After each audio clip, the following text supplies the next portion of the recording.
এই স্বরাষ্ট্রমন্ত্রীকে হুঁশিয়ার বলতে চাই,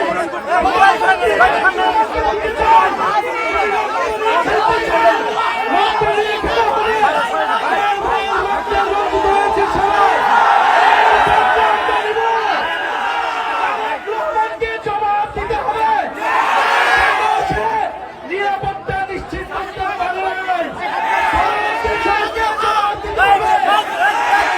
নিরাপত্তা নিশ্চিত করতে পারে নাই।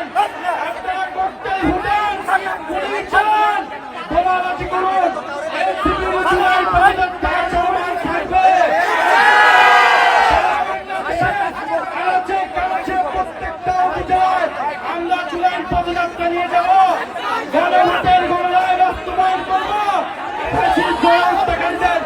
বিচার নিশ্চিত করব এবং সীমান্তের সুরক্ষা তরুণদের কর্মসংস্থান সকল দাবি আমরা নিশ্চিত করব। আমরা হুঁশিয়ারি দিতে চাই, এই সবার যারা দায়িত্বরত রয়েছে, পুলিশ প্রশাসন, ডিসি, কেন বিদ্যুৎ অফ হয়ে গেল, কিভাবে ককটেল বিস্ফোরণ হলো, সে কি করে, সে কি নিরাপত্তা নিশ্চিত করেছে এলাকাবাসী,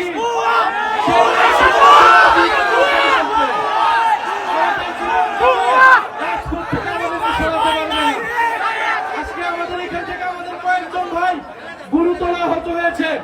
আমরা এর বিচার চাই, যদি দ্রুত সময়ের মধ্যে বিচার নিশ্চিত না করা হয়, তাহলে এইখানকার স্থানীয় প্রশাসন এবং এমপি তাকে জবাবদিহিতার আওতায় আমরা পদযাত্রা চলমান থাকবে।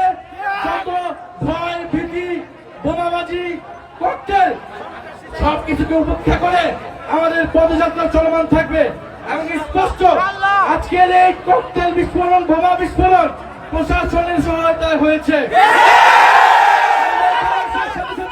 কেন বিদ্যুৎ বন্ধ করে দেওয়া হয়েছিল, বিদ্যুৎ বন্ধ করে দিয়েছিল, আমাদেরকে খুন করার পরিকল্পনায় এখানে বোমা বিস্ফোরণ করা হয়েছে। বিচার চাই, কোন সন্ত্রাসীর ঠিকানা এই সাভারে হবে না। যারা গণহত্যাকারীদেরকে প্রশ্রয় দিবে, যারা সন্ত্রাস চাঁদাবাজি খুনিদেরকে প্রশ্রয় দিবে, যারা দুর্নীতিবাজকে প্রশ্রয় দিবে, তাদের পরিণতি ফ্যাসিস্ট আওয়ামী লীগের মতো হবে।